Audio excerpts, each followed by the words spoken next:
Nakakita ka na ba ng isang higanteng Spider-Man na ganito? O isang sirena na ganito? Sila ay mga ordinaryong tao noon ngunit ang kanilang mga katawan ay binago gamit ang mga ipinagbabawal na pamamaraan.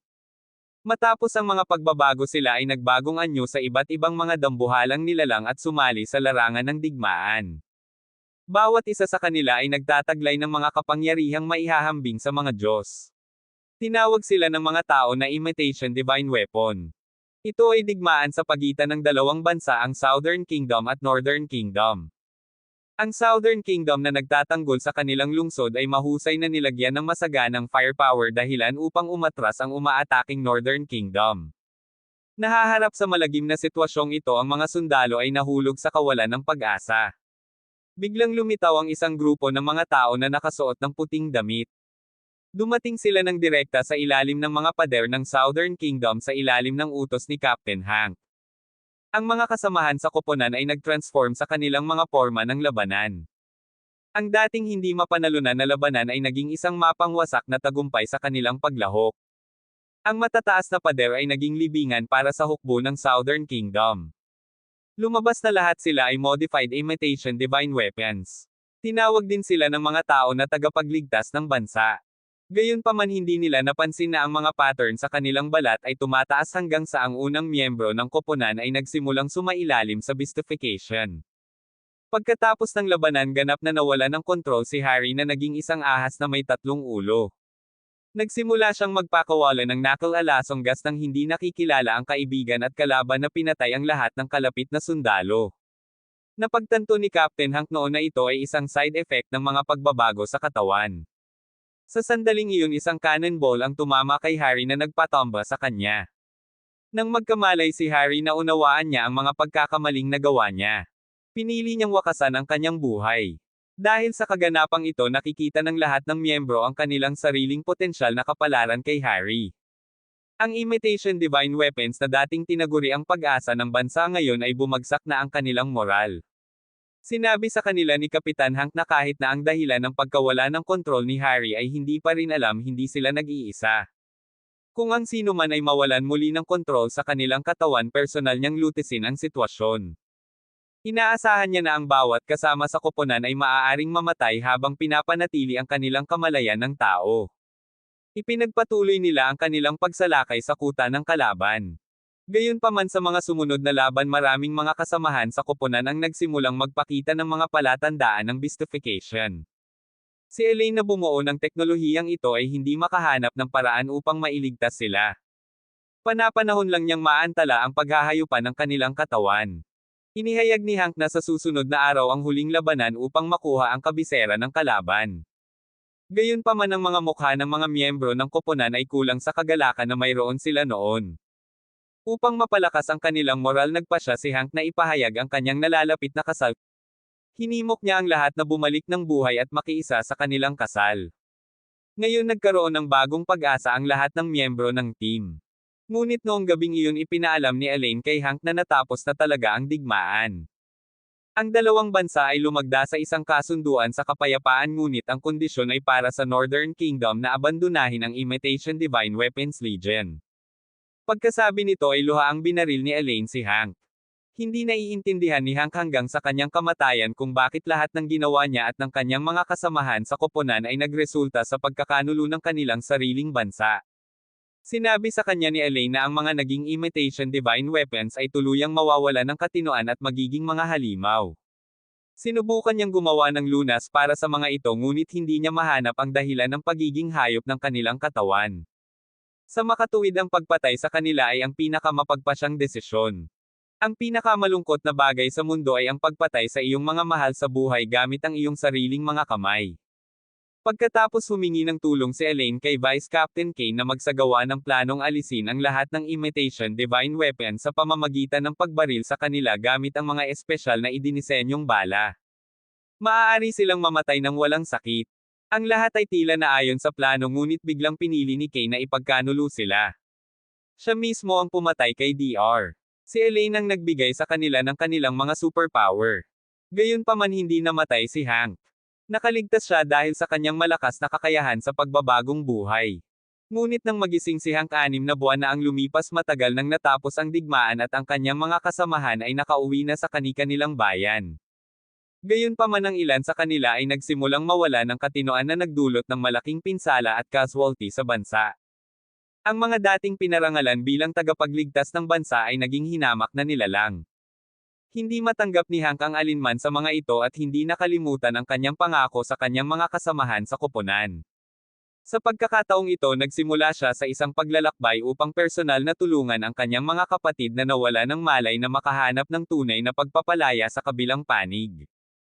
Nang bumalik si Bancroft sa kanyang bayang Kinlochon pagkatapos makilahok sa digmaan hindi na siya muling nababagong anyo.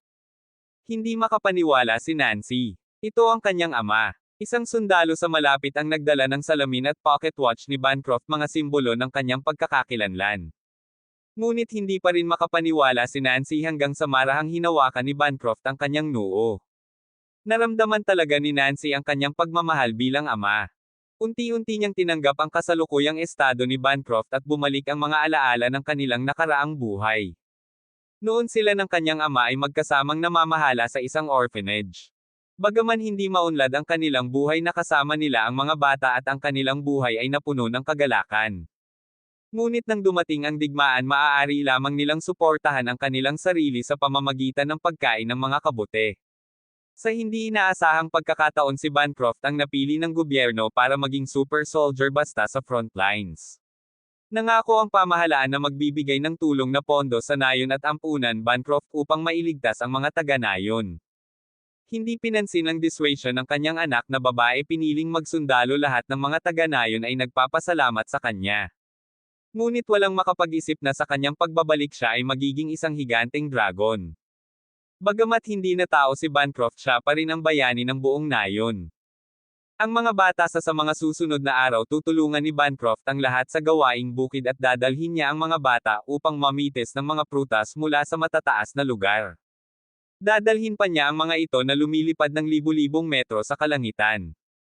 Ang ganitong uri ng ama ay nagdala ng walang katulad na kagalakan sa mga bata, ngunit ang trahedya ay tiyak na mangyayari. Kamakailan ang emosyon ni Bancroft sa gabi ay naging napaka-unstable. Ang kanyang mga dagandong ay parang maliliit na lindol. Lahat ng mga taga-nayon ay natakot at nagsitakbuhan palabas ng kanilang mga bahay. Hanggang sa tinawag ni Nancy ang pangalan ng kanyang ama, nabawi ni Bancroft ang kanyang katinoan hindi nagtagal. Para sa kaligtasan ng nayon ang Bancroft ay kinailangan ng mga tanikala at ang mga bata ay kailangang ilipat sa ibang lugar. Hindi na niya kayang alagaan ang kanyang anak. Alam ni Bancroft na nagdala siya ng problema sa kanyang anak, kaya tahimik siyang nagtungo sa kailaliman ng kagubatan ng mag-isa. Sa maulan na gabing ito, narinig na naman ni Nancy ang pamilyar na dagandong na iyon, ngunit nang sabik siyang sumugod na saksihan niya mismo ng mga mata ang eksenang pinatay ang kanyang ama. Sinubukan niyang pigilan ito ngunit huli na ang lahat. Naalala lang ni Nancy ang pananamit at hitsura ng killer. Kinabukasan inilibing niya ang kanyang ama at pagkatapos ay inimpake ang kanyang mga gamit, nagsimula sa isang paglalakbay upang ipaghiganti ang kanyang ama. Pero kakaiba, matapos maglakbay sa 3 o 4 na bayan, wala pa rin siyang makitang bakas ng lalaking iyon. Noon lang hindi niya inaasahang natagpuan si Hank sa isang tavern. Agad niyang itinaas ang kanyang baril at hinayla ang gatilyo, ngunit kakaiba, bagamat binaril si Hank, nanatili itong hindi nasaktan. Pagkatapos ay hinawakan niya si Nancy at dinala sa isang eskinita. Inihayag ni Nancy ang kanyang layunin, ngunit hindi siya pinansin ni Hank dahil lumitaw ang kanyang bagong target para sa pangangaso. Ang halos 3 metrong asul na higanteng ito. Kamakailan lamang siya ay kilala sa pagnanakaw sa mga kalapit na caravan. Dati si Hank ang kapitan nila, ngayon kailangan niyang pumunta at tapusin sila. Habang naghahanda siyang kumilos, humakbang si Nancy sa harap ng asul na higanti. Hindi niya nais na ang lalaking ito ay brutal na pinatay tulad ng kanyang ama, ngunit pagkatapos ay ang asul na higanti ay biglang nagsimulang magbago. Ipinagtapat niya ang kanyang ginawang pagnanakaw sa mga caravan dahil nais niyang magdala ng kaunlaran sa mga taga-nayon. Si Hank ay labis na nadismaya sa kanya, ngunit ito rin ay si Hank na tumutupad sa pangako na dati niyang binitawan. Ang sinumang nawala ng isip ay dapat mamatay sa kamay ng kanyang mga kasamahan. Minsan ang pinakamabait na tao sa hukbo ay hindi namatay bilang isang sundalo sa larangan ng digmaan, ngunit nakilala ang kanyang pagkamatay sa mga kamay ng isang kasamahan sa koponan. Ngayon ayaw na ni Hank na ipagpatuloy ang pagtupad sa kanyang pangako. Ang magkasunod na pagpatay sa dalawang teammates ay nagdulot sa kanya ng matinding dalamhati. Gusto niyang makatakas sa lugar na ito ngunit nagpatuloy si Nancy at pinipigilan siyang umalis. Alam niya na si Hank ang kapitan ng military corps na iyon. Upang maunawaan ang dahilan ng pagpanaw ng kanyang ama nagpasya si Nancy na sundan si Hank. Gusto niyang ibunyag ang mahiwagang belo ng War Legion na ito. Isang nilalang na may katawan ng ahas at buntot ng isang tao ang hindi inaasahang lumitaw sa tabi ng dagat. Ngunit ang kanyang boses sa pagkanta ay kapansin-pansing kaakit-akit. Gayunpaman ang kanyang magandang boses ay naging sandata na kumitil ng buhay sa larangan ng digmaan. Ang sinumang kaaway na nakarinig ng kanyang kanta ay mahuhulog sa isang maikling pagkakatulog, sila ay papatayin ng hindi nila nalalaman. Ito ang terror ng songstress na si Siren. Siya ay talagang miyembro ng imitasyon na banal na sandata. Mula nang bumalik si Siren mula sa larangan ng digmaan, hindi na niya nagawang mag-transform pabalik sa isang tao. Ang mga tao ngayon ay nakatingin sa kanya na puno ng takot. Sa wakas ay napagtanto ni Siren na sa kanilang mga mata siya ay walang iba kundi isang halimaw. Natatakot siyang makita muli ang tinging iyon sa mga mata ng mga tao. Kaya nagtago siya mag-isa sa isang sulok, pero nakilala niya ang dati niyang kaibigan na si Charles. Sa tulong ni Charles nakatira si Siren sa tabi ng dagat. Pinag-iisipan niyang harapin ang isang malungkot na kamatayan tulad nito. Hanggang isang araw nakilala niya si Nancy, ikinwento niya kay Nancy ang kanyang kwento. Matapos marinig ang malungkot na kwento ni Siren, nagpasya si Nancy na manatili sa tabi ni Siren saglit. Mula sa araw na iyon binibisita ni Nancy si Siren araw-araw na nagbibigay ng kagalakan sa kanyang buhay. Naging mahal ni Siren ang ganitong uri ng kumpanya, ngunit sa huli ay dumating ang trahedya. Isang araw ang hukbo na humahabol sa imitasyong banal na sandata ng hukbo ay natuklasan ang kinaroroonan ni Siren. Pumasok sila sa bahay ni Charles nagsasagawa ng masusing paghahanap. Ngunit si Charles ay naglagay ng isang matinding pagtutol. Sa kaguluhan ilang beses binaril si Charles at nakatakas. Ngunit nang makarating siya sa Siren, siya ay nasa kanyang huling mga paa. Inaasahan ni Charles na hindi maghihiganti si Siren dahil sa kanya at nakikiusap sa kanya na mabilis na makatakas sa unang pagkakataon. Nakakadurog ng puso si Siren. Pagkatapos ay kumanta siya ng isang malakas at malungkot na kanta na agad na nakarating sa mga tainga ng mga mamamayan. Sa susunod na sandali ang lahat ay nahulog sa isang malalim na pagkakatulog. Sa wakas ay bumalik si Siren sa lungsod. Ngunit sa pagkakataong ito siya ay dumating para sa paghihiganti. Ang humahabol na hukbo sa ilalim ng impluwensya ng kanta ni Siren ay nawala ng kontrol sa kanilang mga katawan. Sa sandaling iyon pinigilan ni Nancy si Siren, sinisigaw ang kanyang pangalan. Ito ang pinakamataimtim na tawag mula sa isang kaibigan na naging dahilan upang mabawi ni Siren ang kanyang malay na tao. Ngunit sa sandaling iyon si Siren ay nasugatan ng husto sa pag-atake ng hukbo. Sa maraming tama ng baril lumipad si Siren. At dumating siya sa entablado kung saan minsan siyang nag-perform. Ngayon ay naging isang sunog na pagkasira, gusto niyang kantahin ang isang huling kanta para kay Nancy bilang isang huling poem. Pero malapit na niyang ilabas ang boses niya. Tumagos ang mga bala mula sa hukbo sa buong katawan niya. Sa kabilang side, ang napakalaking hayop na Orlstown ay sumisingil patungo sa pinakamalaking tulay ng tren sa mundo. Ang tulay na ito ay nagsisilbing lifeline para sa transportasyon ng mga kalakal sa buong bansa na sumusuporta sa pang-araw-araw na buhay ng mga tao sa Hilaga at Timog. Layunin ng Orlstown na sirain ang tulay na ito. At desperado ang militar na pigilan ito. Gayunpaman ang mga kumbensyonal na armas ay walang epekto sa Orlstown kahit ano paman. Maaari lamang silang humingi ng tulong kay Hank. Ngayong natukoy na ang ruta ng Orlstown, ituturing na natapos ang misyon kung mapipigilan ni Hank ang mga paggalaw nito o mababago ang landas nito. Ang operasyon ay nakatakdang maganap sa dapit hapon. Ang militar ay gagamit ng artillery upang maakit ang atensyon ni Orlstown habang si Hank ay gumagawa ng kanyang hakbang ng sabay-sabay. Bilang isang teammate, alam ni Hank ang kahinaan ni Orlstown, bagaman ang kanyang balat ay hindi tinatabla ng mga armas, ngunit ang loob ng kanyang mga kasukasuan ay ang kanyang Akilis na sakong. Itinutok ni Hank ang isang sibat sa target at agad itong pinasabog na nagdulot ng matinding sakit na naging dahilan para hindi makakilos kaagad ang Orlstown. Ngunit ang Orlstown ay hindi kailanman nanakit ng sinuman. Sa tuwing siya ay naglalakbay sa isang ruta, umiiwas sa mga nayon at lungsod. Ngunit ngayon ito ay malupit na nakaipit sa lupa na tinurok ng anesthesia ng mga tao sa mga mata ni Orlstown. Nakikita rin ni Nancy ang parehong malinaw na titig gaya ng dating nakita ng kanyang ama. Naiintindihan niya na ang Orlstown ay hindi pa tuluyang nawala ng kamalayan ng tao. Nananatili ang Orlstown malapit sa tulay na nagdulot ng malaking pagkalugi para sa mga may-ari ng negosyo sa transportasyon na napilitang magsara. Tinatanong nila kung bakit buhay pa ang halimaw, na nag-trigger din ng kawalang kasiyahan ni Hank. Ang mga indibidwal na dating tinuturing na mga tagapagligtas ay naging mga hayop na ngayon sa kanilang mga mata. Nakalimutan na ba nila kung sino ang nagligtas sa bansang ito? Ang may-ari ng negosyo sa transportasyon ay naiwang tulala sa mga salita ni Hank at nagpasyang hawakan ang hayop mismo. Nang gabing iyon sinubukan nilang gumamit ng mga pampasabog upang patayin ang Orlstown. Gayunpaman nang mawala ang usok hindi patay ang Orlstown. Sa halip nagngangalit ito at nawala ng kontrol pagkatapos masipsip ang enerhiya mula sa pagsabog. Ang biglaang pagliko ng mga kaganapan ay nagpilit kay Hank na personal na makitungo sa kanyang dating kakampi. Sa wakas ay nag-transform siya sa anyo ng White Wolf King naghahanda na pigilan ang pagsulong ng Orlstown. Gayunpaman ang kanyang makapangyarihang mga kuko ng lobo ay walang epekto sa Orlstown. Maaari lamang atakihin ni Hank ang mga mahihinang punto nito. Sa wakas pinasabog ng militar ang isang direksyong bomba na napunit ang tiyan ni Orlstown.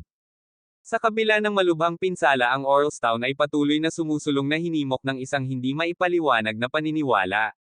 Sa sandaling iyon pinasabog ng militar ang isa pang bomba sa kalapit na bundok na nagpapakita ng tanawin ng dagat sa hindi kalayuan. Nang makita ang dagat tila kontento ang Orlstown. Napagtanto ni Hank na ang kinahuhumalingan ng Orlstown ay ang sulyap sa karagatan. Ito ang matagal ng hiling ng Orlstown at nangako si Hank na tutuparin ito kapag natapos na ang digmaan. Gayunpaman sa huli si Hank ang pumatay sa Orlstown gamit ang kanyang sariling mga kamay. Inilibing ni Hank ang Orlstown sa tabi ng dagat isang hindi maiiwasang kahihinatnan para sa isang taong nasa posisyon ng isang kapitan. Habang tinutubos niya ang kanyang mga kasamahan sa koponan tinutubos din niya ang kanyang sarili.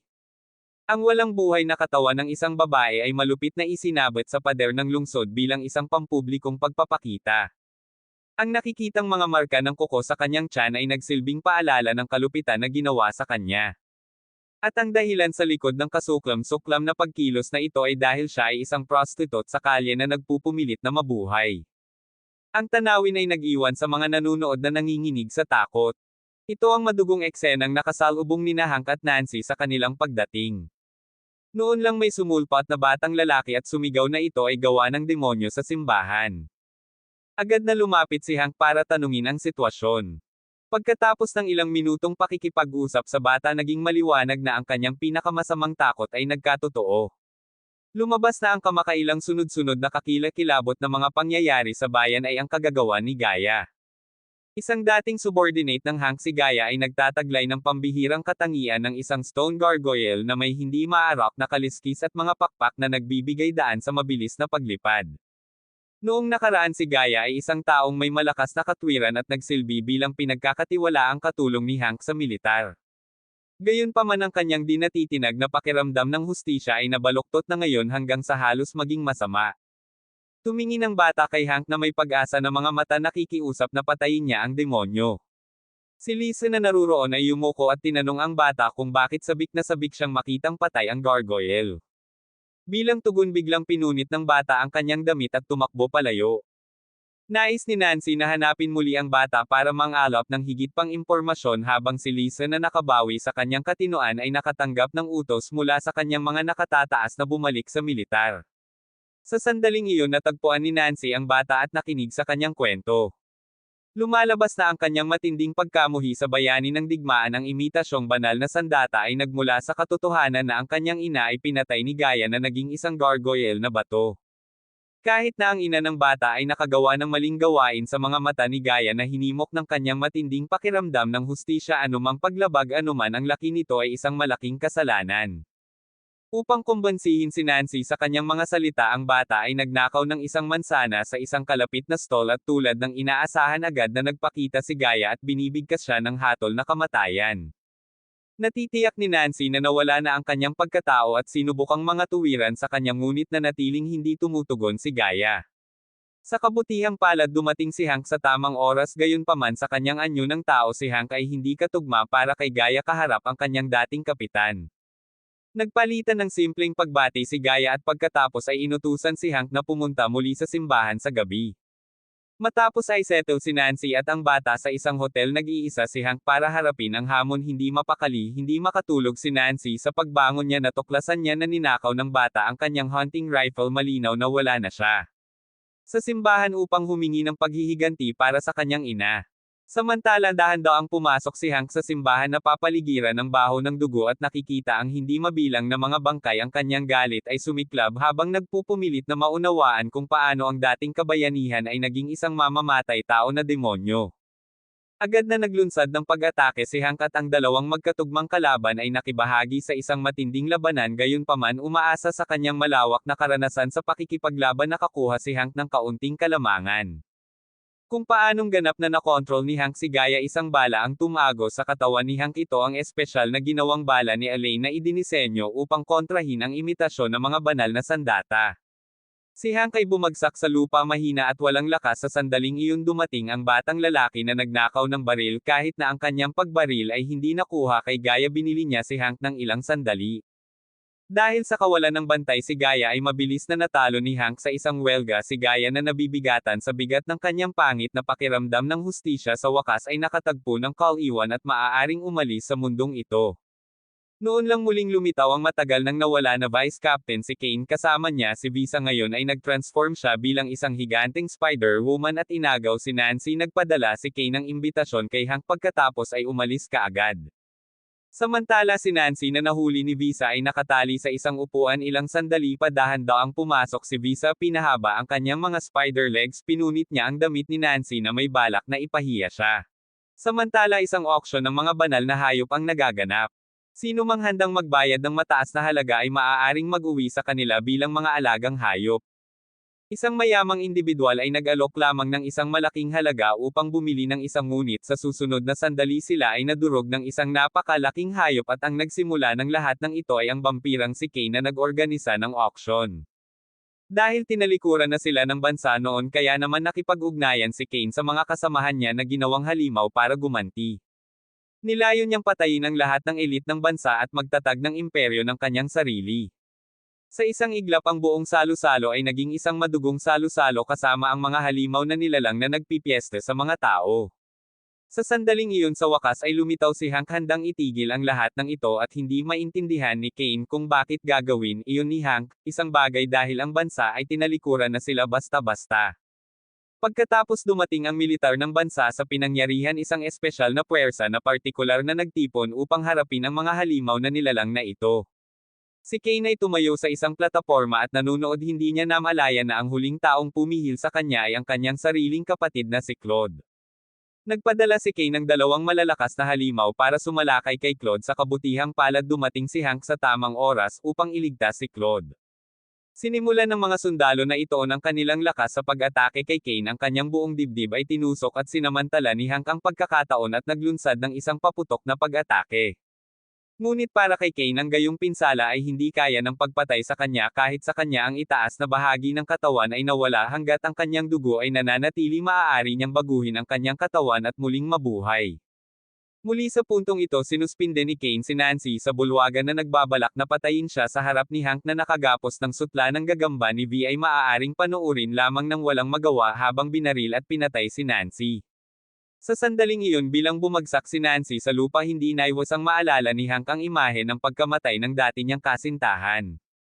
Sa pagkakataong iyon hindi na niya makontrol ang hayop na nasa kanya hindi na siya nagtataglay ng emosyon ng tao at nag-transform siya sa isang tunay na Silver Moon. Hari ng lobo at ito ang totoong nakatagong kapangyarihan ni Hank at nagmamadaling lumabas si Hank ng gusali na parang baliw pagkatapos niyang tumakas sa lungsod hindi na siya muling nakita. Kasunod ng mga pangyayaring ito si Kane ay nagtatag ng isang bagong bansa sa kanluran at nagpaplanong lumikha ng isang hukbong vampira na sa kanya lamang na pag-aari. Isang bagong lupain ng kalayaan ay ipinanganak sa kanyang nakakatakot na paraan ng pakikidigma at direkta siya isinama ang hilagang lupain sa kanyang teritoryo ang mundo ay itinapon sa kaguluhan. Sa kabilang panig si Nancy na orihinal na patay ay naligtas ng hindi sinasadya ang bala ay hindi tumama sa anumang mahahalagang organo. Karamihan sa mga pag-atake ay hinigop ng materyal ng kanyang damit, hindi niya maintindihan kung bakit inilagay siya ni Kane sa puting damit na iyon. Sa hilagang hukbo biglang bumulwak ang ulo ng isang sundalo ng malaking dami ng dugo, pagkatapos ay dahan-daang lumabas si Kane humarap sa personal na pagbisita ng pinuno ng kaaway. Mahinahong binati ng general si Kane, pagkatapos ay inutusan niya ang mga sundalo na magpaputok, gayunpaman sa kabila ng malinaw na tinatamaan ng bala si Kane na natili siyang walang sugat. Sa pagkakataong iyon bahagya na ikinaway ni Kane ang kanyang kamay at naputol ang ulo ng sundalo, pagkatapos ay bigla siyang sumulpot sa likod ng isa sa mga sundalo at ginawa siyang pupe. Sa susunod na sandali ang pupe hawak-hawak. Isang bomba tinutukan ng isa pang sundalo at nagpasabog ng bomba on the spot. Biglang si Kane ay kumislap sa harap ng general at mabilis na nagtulak ng isang bote ng gayuma sa kanyang bibig, kaagad natunaw ang ulo ng general. Ngayon si Claude na lang ang natira sa buong kampo. Si Kane ay hindi kaagad patayin siya dahil si Claude ay anak ng presidente at kanyang sariling kapatid. Binalak niyang gawing puppet si Claude at gamitin siya bilang leverage laban sa presidente. Sa sandaling iyon dumating si Hank sa eksena. Ipinaalam sa kanila ni Kane na ang lahat ng kanyang mga nasasakupan ay nagtungo na sa timog, kung saan tatanggalin nila ang anumang pagtutol na kanilang nakatagpo sa daan at bumuo ng isang alyansa sa katimugang kaharian upang lipulin ang hilagang kaharian. Sinubukan ni Kane na hikayatin si Hank na sumali sa kanyang kampo, ngunit si Hank ay nanatiling matatag sa kanyang panunumpa. Sa susunod na sandali si Hank ay nagbagong anyo bilang isang lobo at naglunsad ng isang napakabilis na pag-atake kay Kane. Gayunpaman mukhang nag-enjoy naman si Kane dahil walang epekto sa kanya ang pisikal na pag-atake at natarante si Hank. Hindi alam kung saan nakuha ni Kane ang ganoong kapangyarihan. Hindi kalaban ni Hank si Kane sa puntong ito at hindi nagtagal ay ipinako siya ni Kane na nag-iwan sa kanya ng matinding pinsala. Ang masama pa, sa araw magiging werewolf form ni Hank at automatikong kinansela si Hank na hindi makapag-transform bilang isang taong lobo ay ganap na walang pagtatanggol laban kay Kane. Gayunpaman sa kanyang mga huling sandali naalala ni Hank ang mga salita ni Nancy na hinihimok siyang mabuhay hanggang sa wakas at panindigan ang kanyang panunumpa. Sa biglaang pagyakap ni Nancy dahan-daang bumangon si Hank. Ang hindi inaasahang tagpong ito, nagalit si Kane dahil halos magkahawig ito ng sandaling magkayakap sina Hank at Elaine na nabalot ng matinding selos. Pinakawala ni Kane ang kanyang galit at naglalayong patayin si Nancy. Sa paglipas ng panahon naharang ni Hank ang pag-atake ni Kane, biglang ang buhok ni Hank ay nagsimulang pumuti at isang napakalaking kapangyarihan na agad na binalot ang kanyang buong katawan. Nagulat si Kane sa dagandong ni Hank at nagmamadaling umatras. Bagamat buhay pa si Kane, malinaw na nakaranas siya ng matinding pinsala at ang kanyang kuta ay nakuha ng Northern Army. Sa kabila ng pagkapanalo sa labanan, ang sitwasyon sa Northern na natili ang kaharian na mabagsik dahil ang lahat ng mga nasasakupan ni Kane ay imitasyon ng mga banal na sandata. Sa wakas, pagkatapos magpaalam sa lahat, si Hank na sinamahan ni Nancy ay nagpatuloy sa kanyang paglalakbay. Kailangan niyang ipagpatuloy ang paghahanap sa kanyang mga dating kasama.